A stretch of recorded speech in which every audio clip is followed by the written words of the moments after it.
Boom. Hey, this is SeerNova Podcast, episode 107. We have Tony, I hope I say your last name right, because it doesn't look like it's that hard, Kittrell. It is. You get it on the first try. You'd be surprised. People who mess it up all the time. Thank you guys for allowing me on your show today. I appreciate it. Yeah, Definitely. So, who are you and what do you do? Well, I'm Tony Kittrell. I am the owner and head writer at Advent Comics, and we've been around for almost 14 years now. And we are producers of comic books such as Cosmos, Titan the Ultraman, The Regulators, Savior, Blackfire, and many others. So you name the genre, you name the character, it's pretty much something we do. That's cool. Yeah, we're trying to get to that level, but we only started in like 2017, so. I am aware. I'm a follower of yours. Yeah. I watch you guys. I make it my business to watch everyone in the indie circuit. So I try to see who's who and what they're doing. That's awesome. When did you get started with all this? Back in 2009, actually. It started on a fluke. Like everyone else who's been in comics, lifelong comics fan, wanted to do it since forever, but fate and life takes you in different directions. So working 9 to 5, my wife and I were going out to San Diego for our anniversary.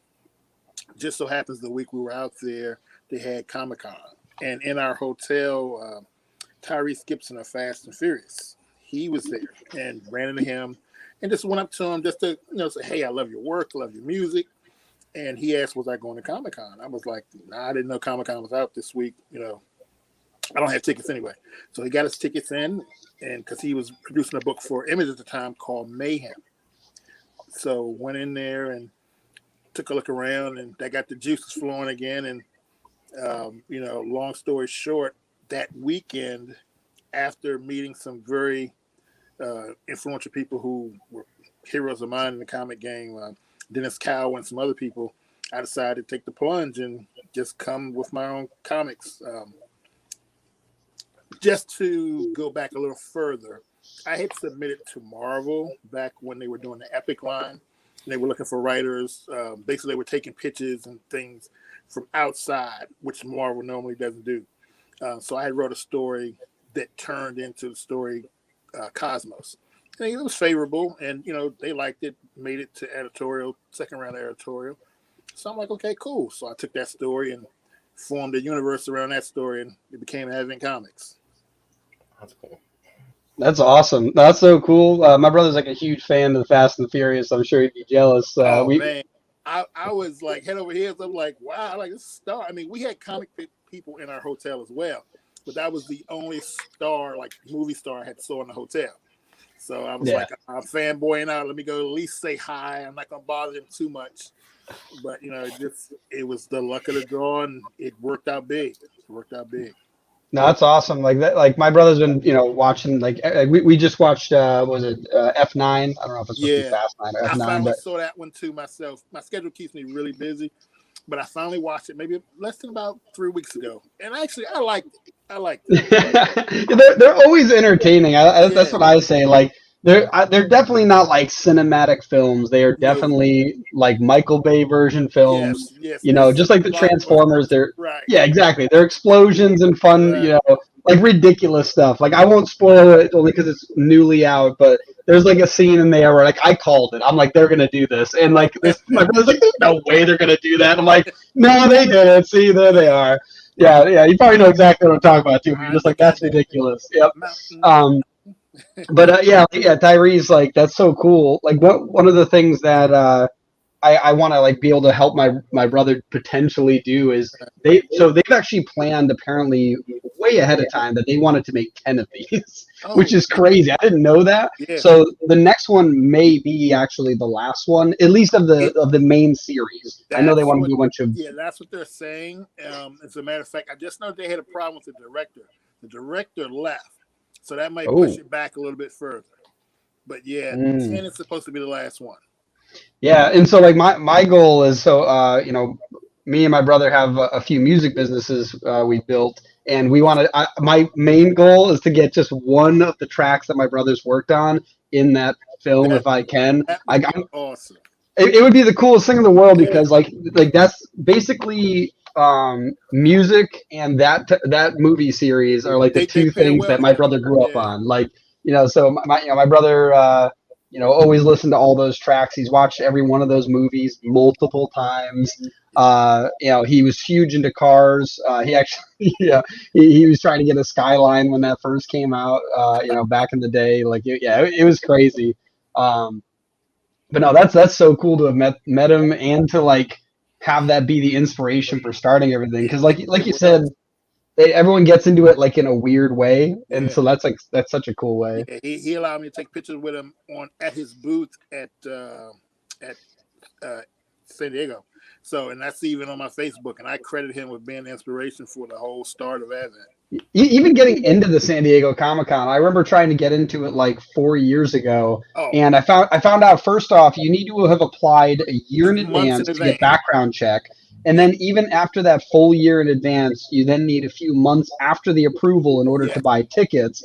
And then if you don't buy like the super early bird access ones, the odds that you'll get one of the standard tickets is like impossible. So that 1 year in 2009. I lucked up and he let me in with him. But when I became a professional, quote unquote, the next year I had to apply for it. So they gave us, professional tickets and such. So I was able to get in that year as well. But even still, it took a long time. And they changed the process over the years. I've helped some of my artists get to San Diego Comic-Con. But if you ever get a chance to go, do it. It's fun. It's immensely packed. I mean, so many people. It was crazy. I never saw that many people at a convention in my life. Ever. Have you ever been to the New York Comic-Con? I've been to New York one time. And New York is similar to that. New York, I think I went, it was around about 2015. Oh yeah. So you probably were there the last time. Like, so I found out that apparently, at least in 2018 and in 2019, the New York Comic-Con has like way surpassed the San Diego Comic-Con in quantity of people. They fill the Javits Center, which is much bigger than that place is huge. It is massive. Yes. And every room is filled, like all down the corridors. There's multiple rooms, and all of them have panels going all day long. Like, it's crazy. That's impressive. But yeah, I think it's. I do know New York it's like a preferred destination now.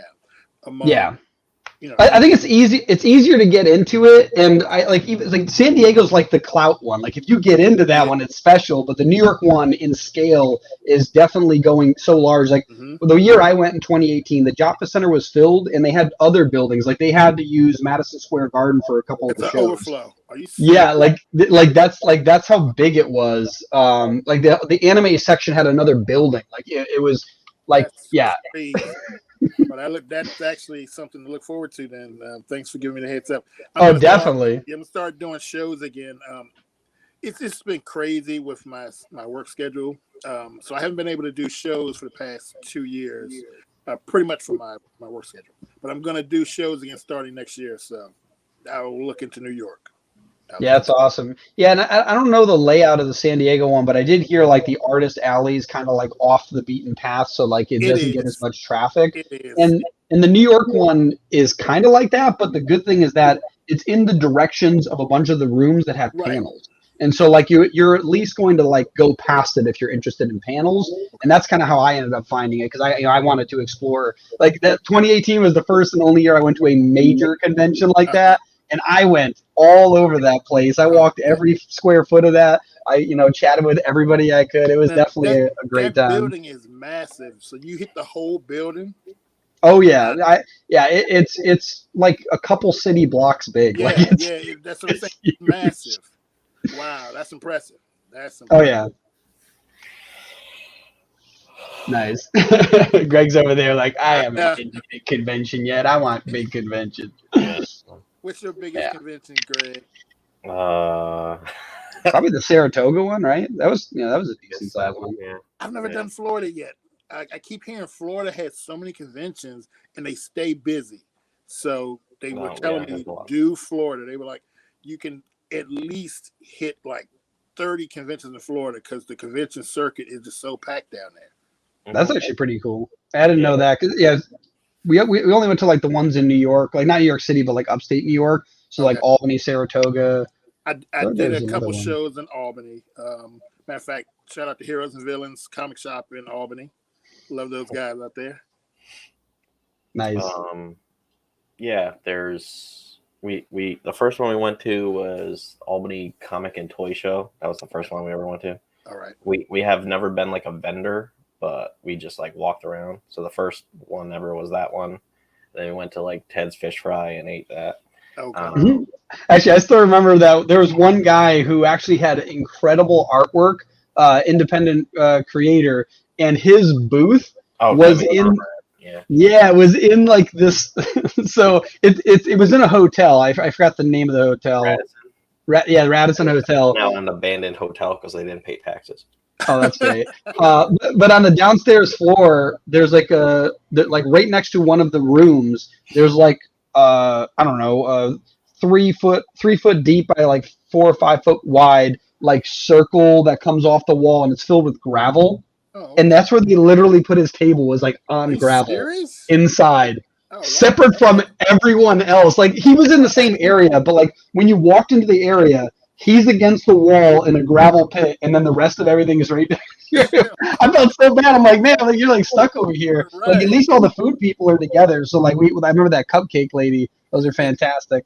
Yeah, it's funny. Like the smaller ones, like there's like, I think the thing that probably makes things like San Diego and New York and C2E2, all the big ones, is just the fact that they're very well organized. Sometimes they're chaotic, but I mean like they have like everything in very specific areas. Their panel timing's off. I've noticed that. Like you can never like get all the panels you want because they overlap a lot of them. Right. But other than that, like it's just the fact that it's like segmented, and like the smaller ones, sometimes they're just like, hey, we got too many. I'll just put you over here in the rock garden. I've never been to C2E2 yet. I want to do that. I definitely. Yeah. I hear it's really nice. What are the top 5 you want to go to you haven't been to yet? Because you've been to San Diego. I've been to. And you've been to New York. C2E2 as a vendor. These are ones I want to do as a vendor. C2E2. I want to do Emerald City. I want to do New York as a vendor. I want to do San Diego as a vendor. And I would probably say I want to go to Texas. I hear Texas has some good shows. Is that where the WonderCon is? Or? I think WonderCon is in LA. I think that's in LA. What's the one that's in Texas? There's a big one in Texas. Yes. Yeah, they have like 2 or 3 big ones in Texas. I think it was like Wizard World or something. Wizard World might be the one I'm thinking of. Yeah. I don't know if that's actually what it's called anymore or not. But. I never did any of the Wizard shows either. That would be fun to do. I used to love Wizard Magazine coming up. That was Wizard Magazine and Hero Magazine. Those were like my 2 go-tos in addition to my regular comics. Whenever I went to a comic shop, had to get those every month. Had to. A couple of years ago, I was actually going to try to make like an indie version of like the Wizard Magazine. We need that. Do it. Yes, we need that. I'm really busy. Oh, okay. But yeah, there were people that were gonna do it, but then I need like a whole team to do that. Yeah. It's gonna be a huge undertaking to whomever does it. Yeah. But that is something that if Wizard came back out with the magazine like they had in the 90s, it would thrive. It would thrive. Yeah, no, there's so many opportunities out there. Like that's part of why we built our platform, and why we're doing what we're doing is like we're trying to expand opportunities for indie creators. It's greatly appreciated. Just so you guys know, thank you for what you're doing. Creators like myself, thank you. We appreciate it. Yeah, actually, I'm curious. What are some of the biggest opportunities you do see for independent creators out there that are maybe the ones that have been doing it for like several years, and maybe they got like 5 comics released, they've kind of broken that milestone, they're definitely consistent. And then what about the ones that are like brand new, like they're just getting started and they're like, what am I going to do? How long is this going to take? That kind of thing. Well, for all of us with the advent, for the advent of internet, it's opened everything up. So creators of all lengths and backgrounds, the internet is like, it's paving the way and also making it an even playing field, because you don't need a publisher. And I say this as a publisher, you can do this yourself. Trust me, you just got to have a lot of moxie and a lot of grit to do it. And it's a lot of hard work. But if you really want your book out, you can get it out there. So, and I get in trouble for saying this, but as a publisher, you do not need a big publisher behind you to get your work out initially. Depends on what you're going for. Now, if you're going for global printing, that'll take some time, and you may want to get a bigger company behind you. But if you are just trying to get your foot in the door and get into the industry, you can do it yourself. So Oh yeah, that would be. no, I agree. Like that's something that having built like these music businesses with my brother, one of the things that I've noticed was that some of the stuff that seemed like it was going to be really hard was not as hard as we thought it was. And some of the stuff was more kind of like what I mentioned about the 5 comic book rule. I remember somebody mentioning like if you can make it to 5 comics, almost like a business making it to 5 years, you're more likely going to last longer. And you're more likely to get followers because people will be like, oh, you've been doing this for a while. Longevity, right. You have the longevity and you're showing that you have the grit to keep going, because it's in well, you guys know that it's an expensive business that we're doing. So unless you are skilled at doing the art and the other things that come with it, the inking, the coloring, whatever yourself, it's a very expensive business. And most people don't realize that the business side of it is the primary side of it. I mean, I'm not taking away from the art and the comic itself, but once you make the comic, what comes next is what can make or break your company. Yeah, I like the 80-20 rule. I say this the same with artists in the music industry as well. It's like 20% is the art, and you still need that. It needs to be incredible, right? But 80% is marketing and business, because there's a ton of great artists out there. There's some that are probably better than top 40 artists out there, and they have no recognition without marketing. I see so many amazing artists on Kickstarter and Indiegogo who, and that's the reason why I started my own creator-owned imprint, because I'm like, okay, these guys are amazing. Why aren't they going any further and just, doing Kickstarter here and there or Indiegogo here and there? So I started my own imprint to help these guys to get forward and to launch their books through the outlets that I had available. So yeah, there's so many talented people out there. It's amazing. The artists that get no recognition. And I see artists that will, I hate to say this, that will blow talent away that's currently at the big 2. Blow them away. Yeah, I think like the biggest thing is just knowing that business and marketing is important. I feel like if you don't get a business partner to like help you grow, you either have to learn it yourself or you're going to have to hand off part of your business to somebody who can do that. Too true. And that's why I'm so thankful that my first college degree was in business and marketing. So my parents pushed me, oh, you never do anything with your degree, because I was working for the federal government at the time. And I was like, yeah, well, whatever. And then when I left the government, I went into private industry, loved it. And then I even left that to become a firefighter. I've been doing that for the past 20 years. So it's something. But yes, I do recommend that people immerse themselves in the business side of this, because once you have your comic, what next? And most people don't think about the what next. They just think about, oh, I want a comic. Yeah. Yeah, we have like so many plans already, like on the what next part, and like we're actually building up our platform. There's like a thing that we're releasing soon for that. That's like, so that you've been working on. I've seen it on Facebook and then on your Twitter page. Yeah, nice. How's it coming?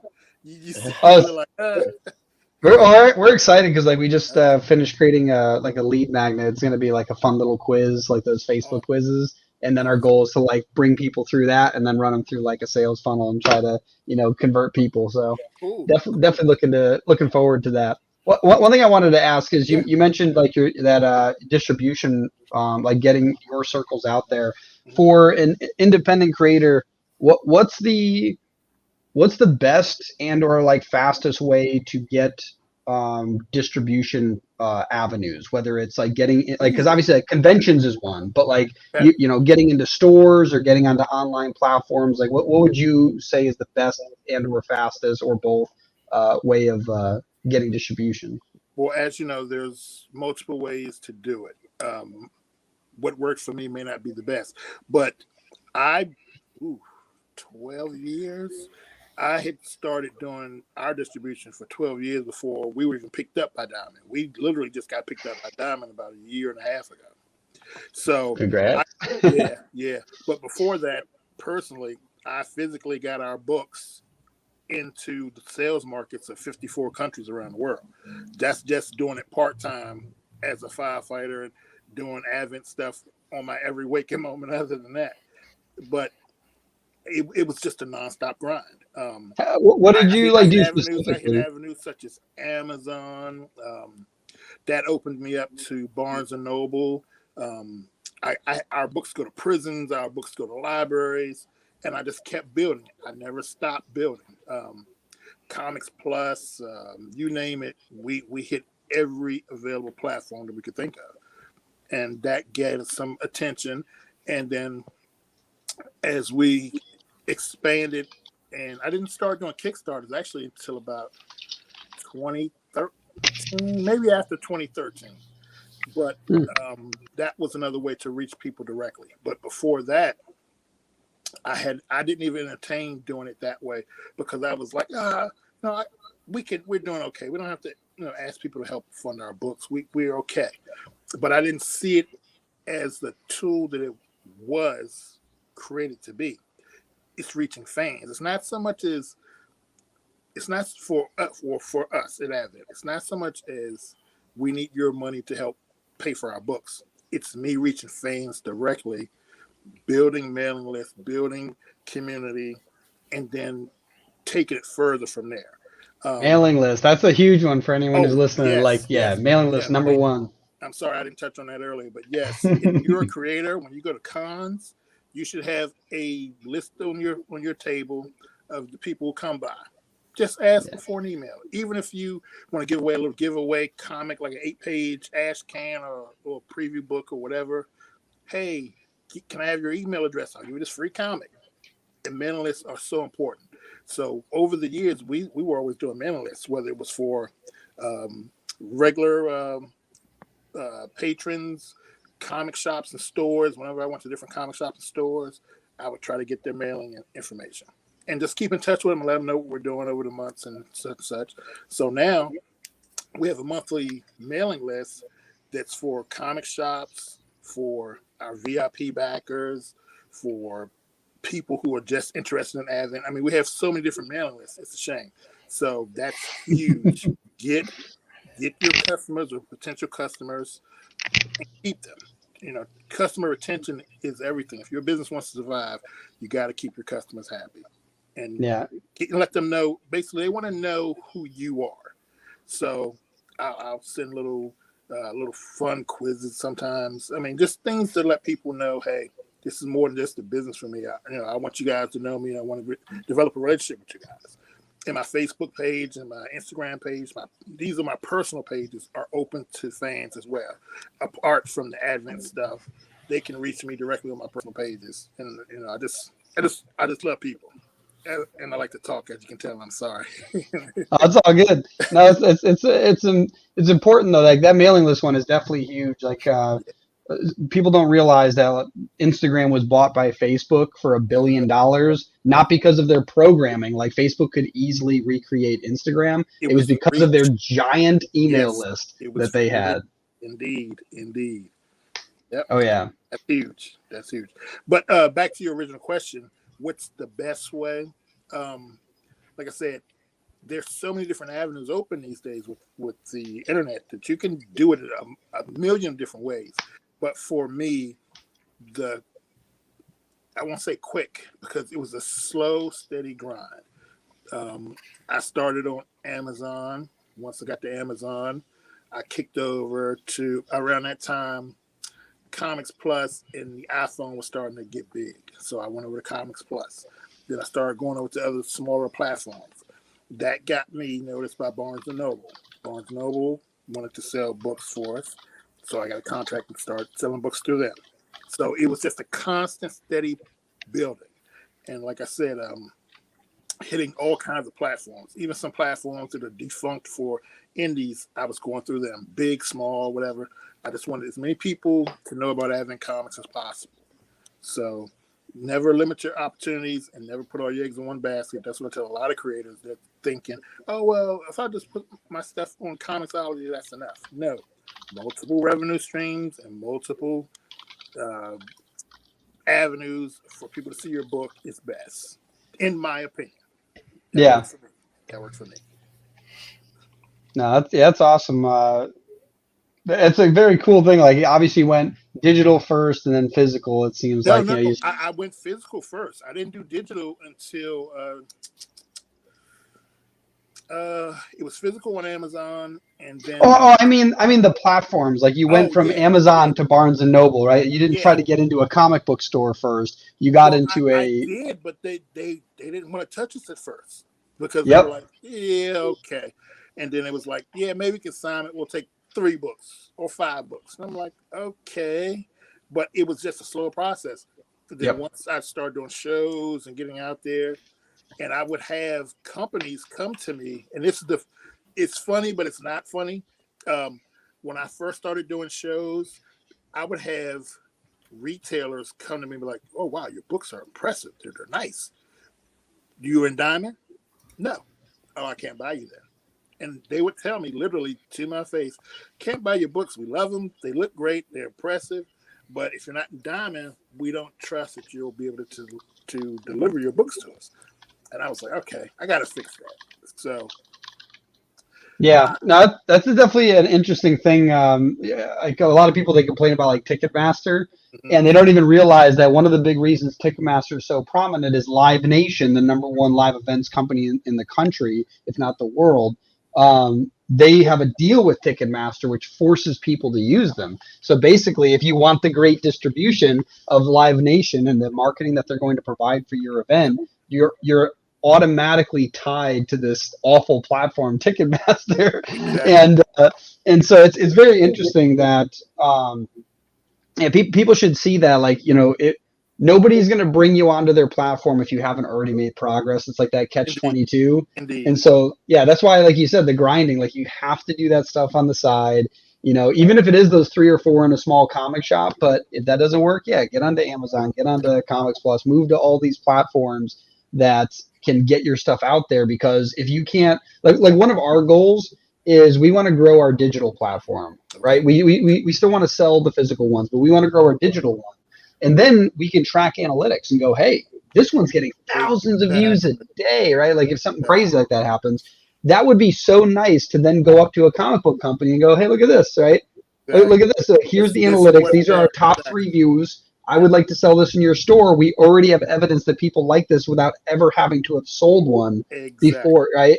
And like, so that's a very interesting thing. So our progression is kind of going to be like views on our website, and then we'll print them and bring them to conventions. And then we're going to track sales at conventions, and then we'll take that, and then we can bring the analytics and the sales data and bring that to anyone we want to distribute. Because you're right, the diamond distribution has kind of been this gatekeeper, and our goal for the indie industry is to tear down that wall, right? Like, we want to be able to get through to different companies because they're not all tied to this one behemoth. Right. And for the longest time, and I'll be honest, and full disclosure, as a kid, I would go, my dad would take me every Saturday to Jeppy's, which was a 50-mile trip. And I would go there every Saturday. So I met Mr. Jeppy when I think the first time I went was like 7 years old. So, and I say this, I still have love for him, but I rejected the idea of going to Diamond at first. And because everyone would say, why aren't your books in Diamond? And I would just sell directly to the shops. And I was like, I don't see us giving 60% away off the break to Diamond. So that's why I resisted Diamond for a long time. What's their percentage? Well, 50 to 60, depending. That's crazy. I mean, it has this value though. So it took me Yeah. a while. Once I started selling overseas and different things, there were markets that I wanted to get into that I could not get into. Yeah. But Diamond has that reach, so it's a trade-off. So I'll give Diamond what they need, and I'll get what I need because I'm able to get into certain global markets that before my name alone couldn't get me into. With the Diamond name opens up the door for it. So it's a trade-off. Everything comes with a trade-off in the comic book industry. Well, it's kind of like what I like to say is you either have to hustle or have a lot of capital because capital can be used in place of hustle. Like you can speed it up. And so like Diamond Distribution is kind of like that. You're basically taking future capital away from yourself in order to get quicker distribution. Exactly. It's like a record deal. Like a record deal might take a lot of the money, but you also might get 3,000 times the exposure you would have gotten.